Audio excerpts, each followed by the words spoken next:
becomes a voice for those who are disenfranchised.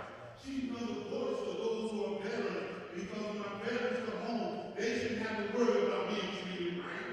Yeah. They should be treated because that's what wants to be the safe for the leaders moving now. Ladies and gentlemen, make a round of applause. Stand up. Let your voice be heard for our Congresswoman, Tulsi Gabbard.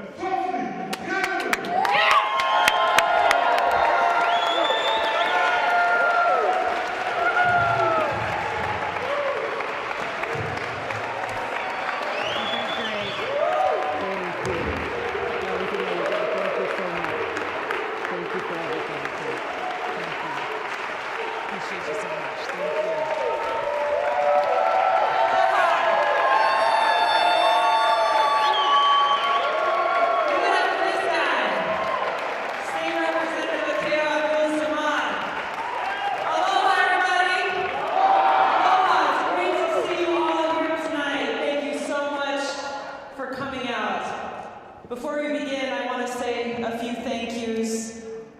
I want to say thanks to Louise Brown, who's here from the Iowa Democratic Party State Central Committee. Where's Louise?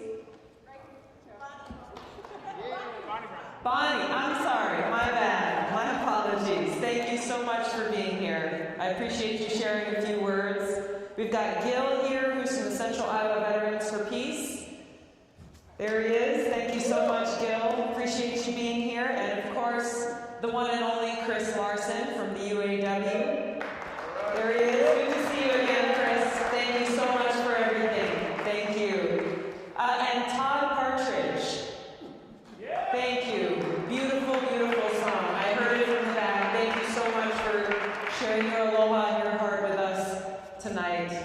Aloha. And last but not least, to my friend, Akeo. Thank you for your incredible service, your courage, your leadership. We're going to find your path to Hawaii, don't you worry. That's a promise. And last but not least, you know, it takes a lot of hard work by a lot of amazing people and volunteers to put a gathering together like this. So I want to say thanks to Mike Carberry. Where's Mike? Mike is here. I want to say thanks to Sarah. Sarah has been working across the country for us and volunteering. I want to say thanks to Yvette, who's here. These are boots on the ground here. I want to say thanks to Steve in the back and his crew, Captain, for the lights and the sound. It's through the hard work, the hands, and the hearts of so many people that make a campaign like this possible, that bring the heart and soul to this movement that we are building. We have a few law enforcement officers here, security officers. Thank you so much for being here. Got everyone here, and there we go. Thank you guys so much. You know, Akeo told a powerful story that's very teachable to all of us at a time when too often as we turn on cable news, or we scroll through Twitter. Don't ever do it first thing in the morning. It's not a good way to start the day. Or as you look around you, unfortunately, we are surrounded by far too much divisiveness and darkness and hatred and bigotry, negativity that surrounds us, that seeks to divide us, that seeks to pit one group of us against the other. And whether this is being driven by self-serving politicians looking to increase their own power, or it's being driven by some of the media who are looking for more clicks or for higher ratings, or it's being driven by greedy special interests and corporations who are just looking to pad their pockets, to improve their bottom line. Whatever the reason, it is undermining our values as Americans, and it's tearing us apart.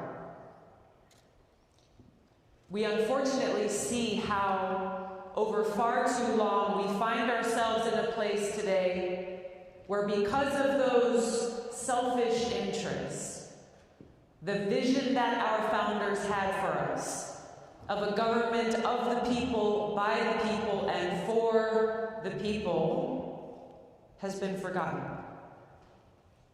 You know, these are words that we hear since we're kids, right? These are words that are ingrained into every single one of us. But how many of us here today believe that our government is truly of, by, and most importantly for the people?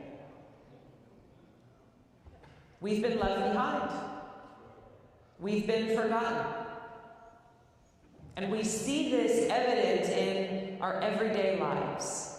We see this evident in the kinds of policies that are passed in Washington, the conversations that are taking place, how the very real challenges and needs and struggles and pain that so many of our friends and family and loved ones are dealing with across this country is not heard or felt or discussed in Washington. There is such a huge disconnect of our reality versus the hyper-partisan politics and the special interests driving the conversation in Washington. But that is what we are gathered here to change. That is what was the teaching point in Akeo's story, is that none of this will change. We will continue to be left behind so long as we remain silent, so long as we don't realize the power of our voices, so long as we allow those who place obstacles before us to do so, thinking that we cannot make a difference, when in fact the reality is we are the only ones who can make that difference.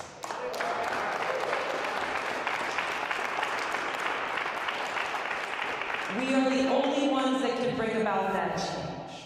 We are the only ones that can live out that instruction that Dr. Martin Luther King left for us, reminding us at these times of great hardship and darkness and difficulty, he reminds us that darkness cannot drive out darkness. Only light can do that. That hate cannot drive out hate. Only love can do that.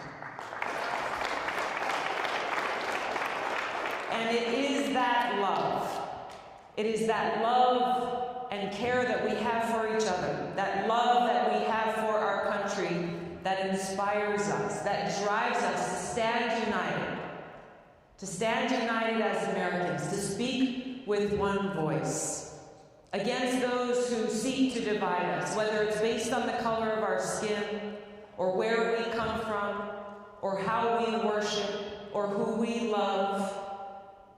No matter where it is coming from or who it is directed at, we stand together and speak united, strongly with one voice, with love for each other and love for our country, for the positive change that we will bring about in this country.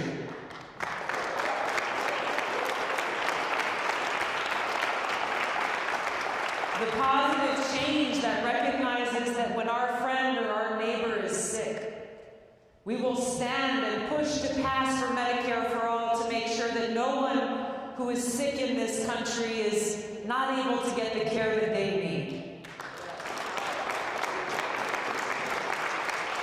That we will stand united to bring about real reform to our criminal justice system.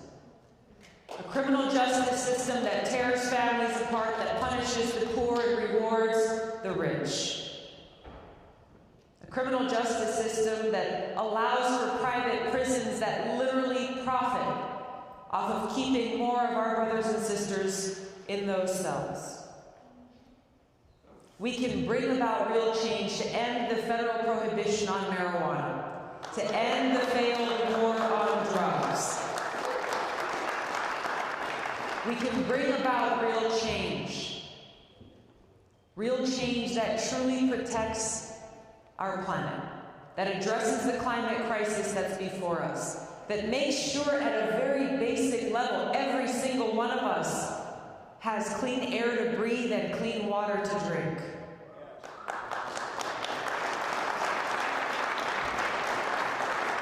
How is it possible that in this great country, the wealthiest nation in the world, that we have people here in Iowa, we have people in Flint, Michigan, we have people in New Hampshire, we have people in communities all across this country who don't have clean water to drink, and who in Flint today still can't take showers in their own home.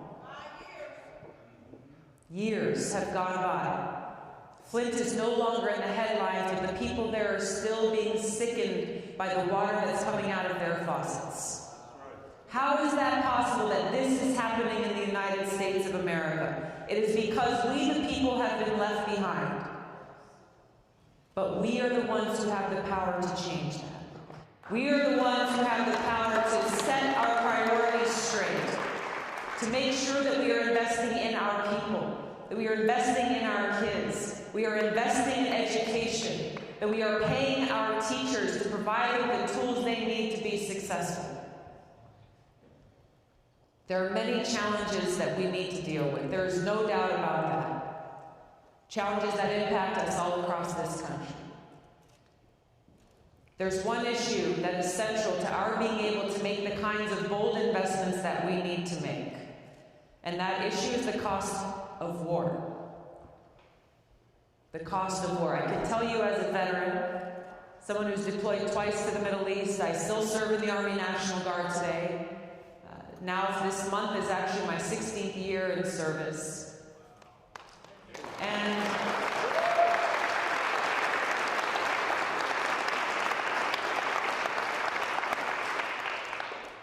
I've seen the cost of war firsthand. I served in a medical unit, that first deployment to Iraq in 2005, where every day I was confronted with that high human cost of war.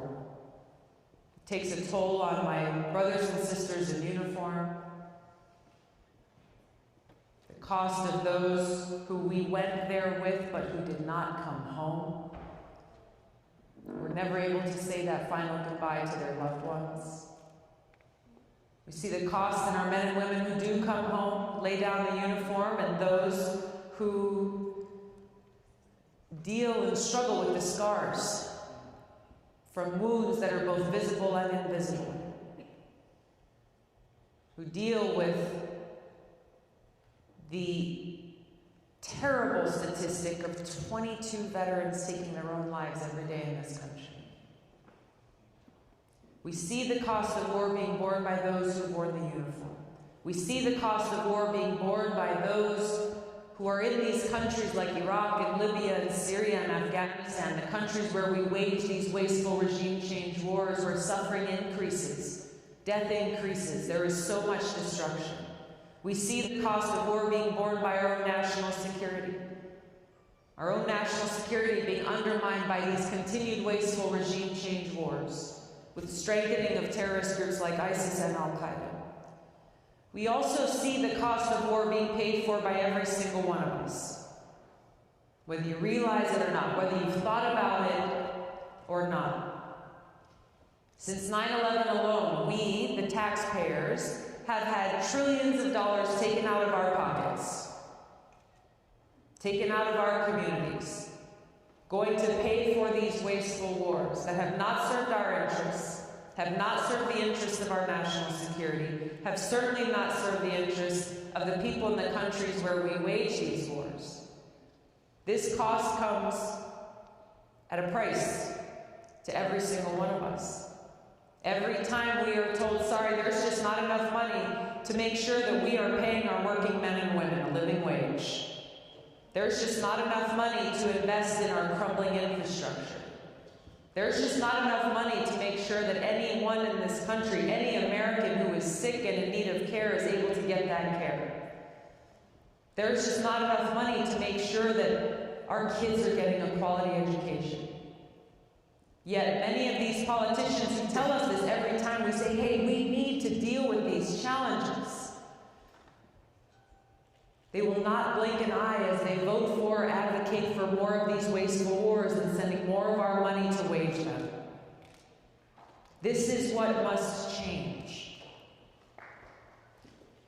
This cost must be addressed so that we end these wasteful regime change wars, work to end this new Cold War we are in with this president and others in Washington escalating tensions between the United States and nuclear-armed countries like Russia and China,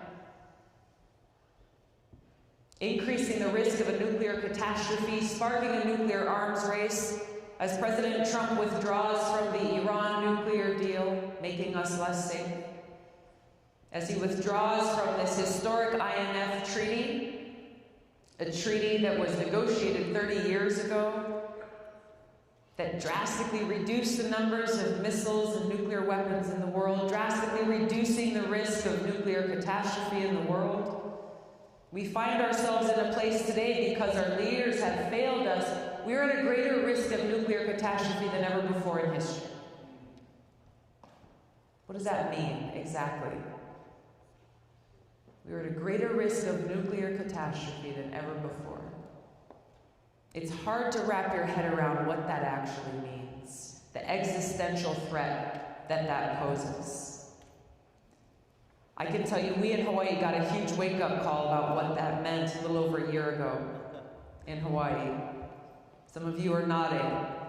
You heard when, early on a Saturday morning, imagine waking up tomorrow morning on Saturday with your phone buzzing with an alert coming from Civil Defense saying, "Missile incoming. Seek shelter immediately. This is not a drill." You turn on the radio to try to figure out what's going on. You hear those alerts coming across the radio. You turn on the TV trying to get information. You see those alerts crossing the television. Knowing you have just minutes to live, this is what we went through last January. Thinking, seek shelter immediately. Where do you go? Where is there some place that can keep you and your kids, your family safe from an incoming missile? We didn't know the answer to that question.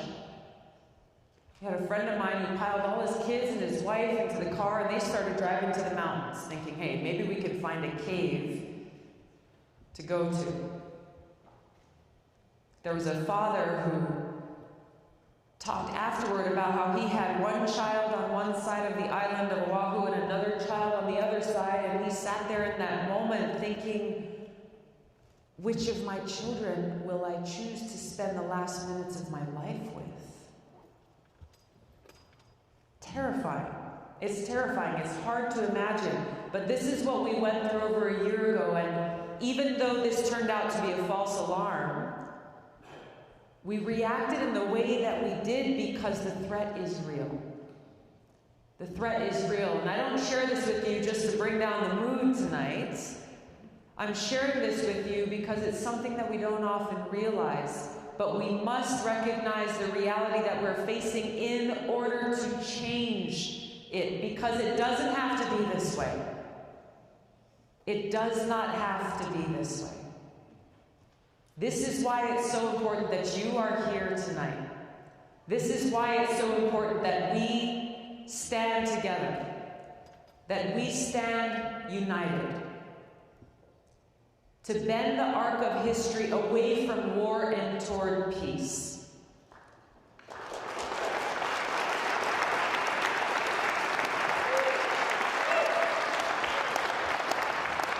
Stand united and stand together to end these wasteful regime change wars, to de-escalate these tensions and work to end this new Cold War and nuclear arms race.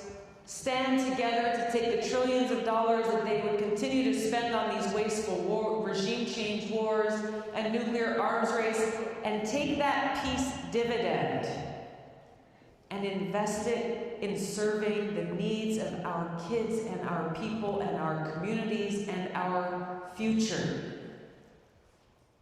This is the challenge that lies before us. And it is a challenge. There's no question that the obstacles are great. As we look at the obstacles that stand before us, the powers that be, the establishment that benefits off of continuing the status quo, well, they have benefited for far too long. Now is the time that our voices will be heard. Because our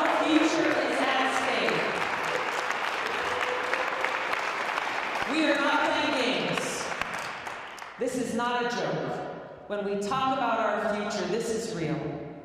And this is why I'm running for president, because I don't want any one of you, or your children, or your loved ones, or your friends or family members to have to go through what we went through in Hawaii.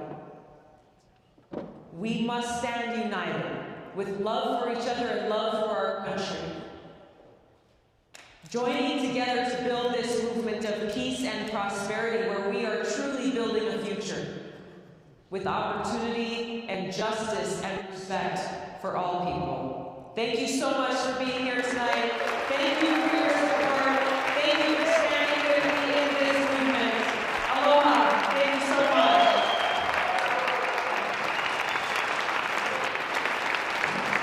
Thank you all for being here.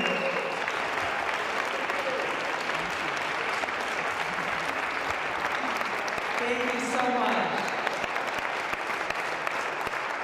We're going to be taking a few questions here now before we wrap up this evening. We've got Chris and Mike with microphones on both sides. Yes, sir, the plaid shirt. Hi. So my question is this. There's been a lot of positive news in the economy lately. I just read in an article today that the U.S. economy grew 3.2% year over year. We all know that President Trump is most likely going to try to take credit for this, regardless of whether you think he deserves it or not. So I guess my question is, what is your strategy going to be to counter that? Do you think he deserves any credit for it? And if not, how do you plan to counter what he's going to be playing on throughout the campaign? Look, I think it's important for us as we look at these issues and challenges that we look at how they're impacting people. So if the economy is doing good and unemployment numbers are going down, that's a good thing. That's a good thing. But we also have to dig a little deeper and understand how many people in this country, how many people in my home state of Hawaii are working not one, but often 2 or 3 jobs just to make ends meet. And how many people in this country are working full-time jobs, not earning a living wage, and barely scraping by. So yes, they're employed. But if we're looking at the quality of life, we have a lot of work ahead of us. So we should celebrate the progress that's been made, but we know that there are a lot of folks who are still being left behind. And we've got to work together to change the policies in this country, the economic policies that for far too long have benefited the corporations who can afford to pay for the lobbyists, who can buy a seat at the table to write the laws that impact us. I think now that we've just passed tax day, taxes have been on our mind a lot. And it's a slap in the face as you're writing that check or you're looking at how much taxes you've paid to see in the headlines how 60 of the biggest corporations not only paid 0 taxes, they got tax credits. Multi-million dollars in tax credits. Where did that come from? Came from us. We paid those taxes. So we've got to look at the full picture here and see how the economic policies and the trade policies have unfortunately for far too long benefited these multinational corporations and have left us behind in the dust. These are the kinds of things that I will change as president, to put people ahead of profits, to put people ahead of partisanship, and always look, how is this making an impact on the people? How will this impact our planet? That's what we need to be putting at the forefront. Thank you.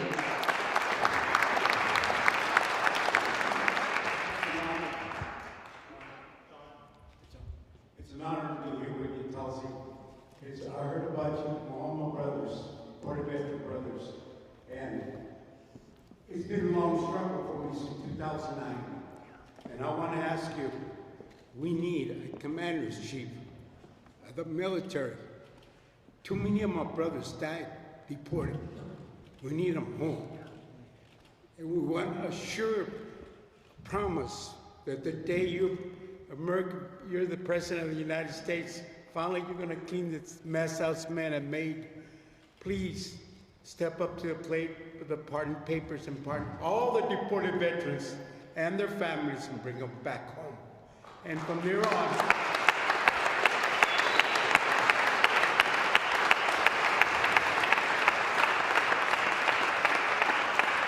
you're on, never ever throw away a soldier or Marine that serves this country, because this is how the country's built. We protect this.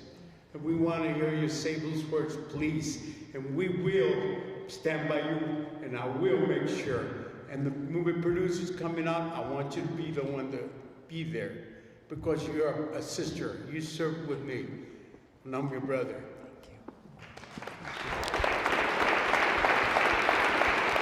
Thank you. I want to take a picture of you with the RV up there. Okay. Did I ask you? Okay. Thank you. Thank you. Thank you for being here. Yeah. Thank you for your Say service. it.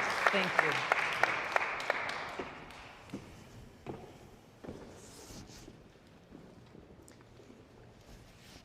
What does it say about the leaders of this country who dishonor those who put their lives on the line in service to our country by shipping them off and kicking them out of the country that they have served? It dishonors the great service and sacrifice that they and their families have made. And we need to bring them home. We need to bring them home. This is something that is impacting veterans across this country and that affects us personally, because this is our brothers and sisters. These are our friends. These are people who we have served with.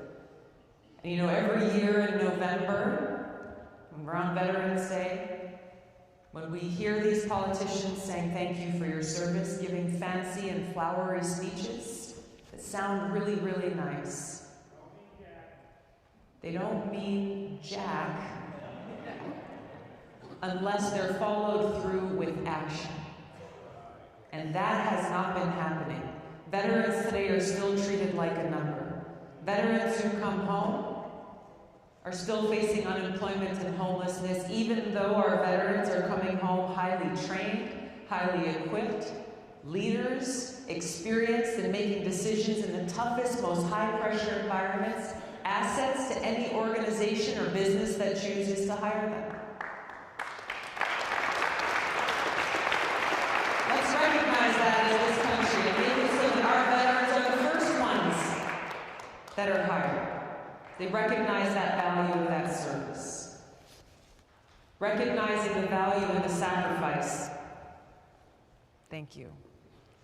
Recognizing that value and that sacrifice, and making sure that when they come to the VA that they're actually getting the care that they need. Making sure that our veterans who are coming home with traumatic brain injury, severe post-traumatic stress, chronic pain from combat-related injuries are not forced to take highly addictive opioids because the VA is not allowed to prescribe or refer for medical marijuana. Where we have veterans now who end up going down a dark path because they have no other option, they have no other help. The needs are great. This country owes a great debt to our men and women in uniform, and needs to do what it takes to honor that service and to honor that sacrifice. And you have my word, I will do that as President and Commander-in-Chief. I will have your back.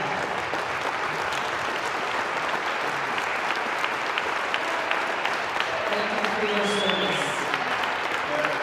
Thank you. Yes, ma'am. Hello, Tulsi. My name is Tulsi Gabbard. I come from the Czech Republic, the heart of Europe. I have a lot of colleagues from all around the world tonight, also from Europe. So my question is, in these days we know that the relationships between the USA and the EU are quite tense. So what would you do to improve these relationships? Thank you so much. Thank you. Thank you for being here. You know, as the United States of America, we have a lot of influence in the world.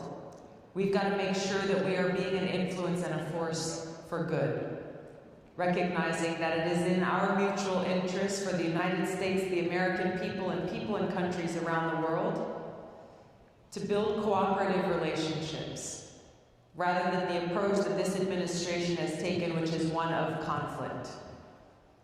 Conflict with different countries, whether they be friends or allies or partners or others.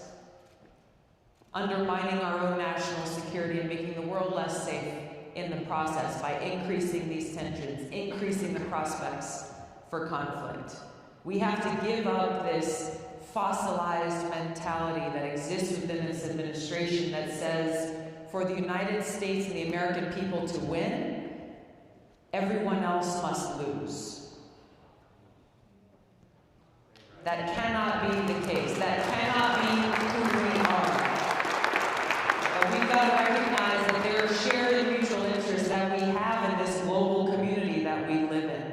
And we've got to build those partnerships, build those friendships, so that we can address things like climate change, that we can address the fact that this is a crisis that doesn't only threaten us here in the United States, that requires us to take action to make those bold investments, but it requires us to work with countries around the world, because we all have to take this bold action. We all have to take this bold investment in order to bring about the kind of change and halt this crisis in its tracks. There is so much at stake. I talked about the nuclear crisis that we are living in. These are existential crises that face us, that can only begin to be resolved when we are building those relationships based on cooperation, strengthening those relationships based on these mutual interests, and reducing tensions and reducing the prospects for conflict that we currently see today. Thank you.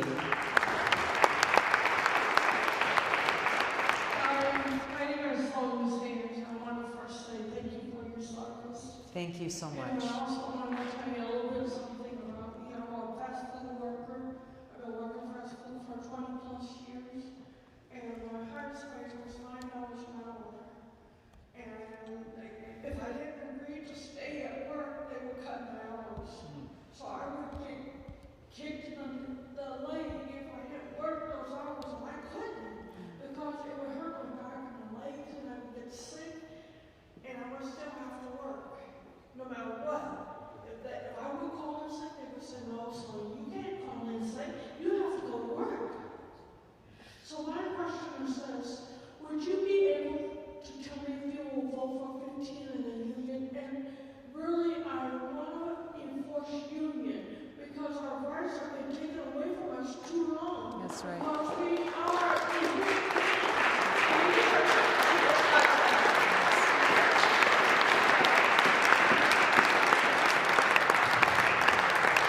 Thank you so much for being here and for sharing your story. By doing so, you're giving voice to so many people whose voices are not being heard. Voice to so many people who are struggling and suffering, going through exactly what you have endured. You have my word today, and as President and Commander-in-Chief, I will fight for you. I will fight for 15. I will fight for every American's right to organize, to collective bargaining, to help protect the great promises that have been made through the leadership of our unions, to provide that check and that balance, to once again make sure that our working men and women in this country are protected, that your hard work is honored. This is something. right now, we don't feel that way, because when people look at us, they think it's our kid's job. Yeah. Well, even when they look at us, I think it's a kid's job. But a lot of the people that work there are 30 or older. I'm a part of that 30 or older, and we're not even appreciated at our jobs, no matter what we do. Nothing is good enough for them. They want like, why they want you to sell your soul to them. That's how they act. This is why it's so important, and I'm so glad that you came to make sure that other people hear exactly what you're going through. Because like I said, I will tell you, there are people in Washington who say exactly what you're saying. Oh, these are just kids in high school. They don't have to earn very much money. Mom and dad will take care of them. Not understanding how many people work in minimum wage jobs across this country, unable to pay the bills, unable to put a roof over your head, unable to get the medicine that you need. This is on all of us. We've got to recognize that when our sister, our brother, our aunt, or our uncle is struggling just to survive, it is our opportunity and responsibility to stand up and fight for each other, because this is our future. Thank you so much.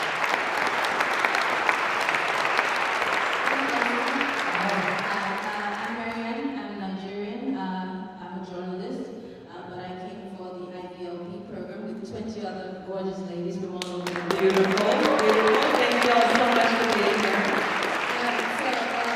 As a journalist, I report on issues, human-related issues, politics, and a lot of other issues.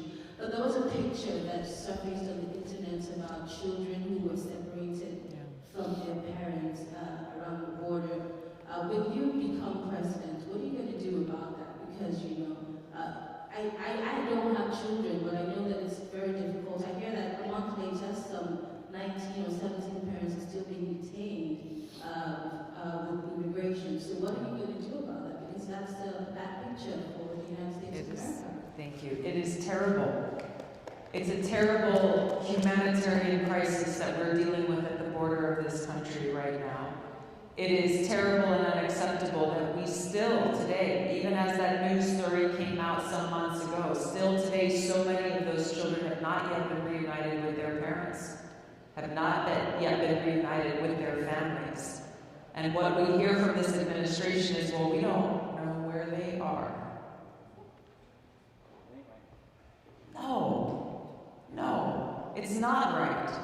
Tearing families apart and then quote-unquote losing them because they didn't think about what they would do next. This is absolutely unacceptable. It's counter to the values that we hold dear in this country. So now, no, this can't wait until I'm president. We've got to address this now because these kids and these families are suffering now. So we're pursuing this in Congress. We're pursuing this in the courts to try to make sure that this administration is held accountable and that these children and their families are not left forgotten. But I'll tell you, as President and Commander-in-Chief, I would immediately put the resources we need at the border, the judges and the administrators and those who work with families, children, those who are coming and seeking asylum in this country, so that they're not being held in detention, so that they're not being torn apart, simply for coming and asking for help. Thank you for your question. Aloha. My name is Nathaniel Gabronsky, and I work a lot with people who, no matter how good the economy is in Iowa or nationally, they don't have access to it. Either through disability, either because of a work injury, or because of educational conditions that just don't allow them to either hold down gainful employment or even get hired in the first place. Yet there's really been nothing from any administration since the 50s that's addressed these people specifically on financial security, because most of them are being priced out of their homes either through tax increases through property taxes or through acquisitions of their places of living where they're being redeveloped and they're being priced out. This is a nationwide problem that I have never heard anyone ask a question about or address. Thank you. Thank you. I mean, we've got to address every one of those things, and I think you mentioned 3 that we need to look at. Affordable housing. There is such a shortage of truly affordable housing in this country that working people can actually live in and live a quality life and afford to keep a roof over their head. We see homelessness increasing not only in big cities, but in rural communities because of this shortage. Here in Iowa, in a few different communities that I've gone to, we've seen big corporate owners coming in and purchasing trailer parks, forcing people out, saying, all right, you've got, 30, 60, 90 days, maybe 6 months to find someplace else to live. Well, if there is no place else that they can afford, what are they going to do? Where are they going to go? We've got to deal with this crisis because it is a national crisis that's impacting all of us. Got to deal with the cost of health care. That those without money to get the care that they need are not able to get that care. That's why I'm pushing for Medicare for all. Because too many families in this country are one healthcare emergency away from being put out on the street. One healthcare emergency away from total ruin. And we've got to look at, as we said earlier, looking at a living wage, looking at how we can better help support and serve those, as you mentioned, who are unable to access the economy for one reason or another. We've got to look at this from a holistic perspective so that we are lifting all people up, that we are fighting for the rights of all people in this country. Thank you for your question. Okay, we have time for one more question, and then just so everybody's time. Back here. Where we got? Behind you. Oh, Yeah. thank you. Yeah, thank you. Congressperson Gabbard, thank you for coming to Iowa. Thank you. We really appreciate it. I'm a Vietnam veteran. Thank you for your I service. appreciate Welcome home. you guys' perspective. And healthcare is our #1 issue here in Iowa, according to polls. #2 is the climate crisis. You know, can you put some meat on the bones of your climate proposals or your thinking on how we can turn this mess around? Yeah, thank you for your question. We hear a lot of talk about the bold investments that we need to make in this country to address the climate crisis that's before us, that's impacting our communities. I've introduced legislation called the Off Fossil Fuels Act that provides an actionable plan to begin that transition off of fossil fuels, making those investments in green renewable energy. It's good for our environment, that's good for our future, making those investments in our workforce to be trained in this new green energy economy, and ending the nearly $30 billion a year in subsidies we are continuing to pay to big oil companies right now. Ending the big subsidies that we're continuing to pay to nuclear power companies who are creating nuclear waste that will be left behind for over 500,000 years, and of which there is no safe permanent storage in this country today. We also need to address the contributions that are being made by these multinational big ag companies and the carbon that's being emitted to our atmosphere because of it. We've got to look at the subsidies that go towards these big companies through the Farm Bill and understand that impact, that negative impact it's having in our environment, and instead take those subsidies away and invest them in those who are farming sustainably in a way that protects our planet, that grows food for our people, that makes sure our water is clean, and that makes sure that we are protecting the soil and the topsoil so that we can keep farming, so that we can keep feeding our people, that we are thinking not just what's about happening today, but how we are impacting the next generation to come. Thank you so much for your question.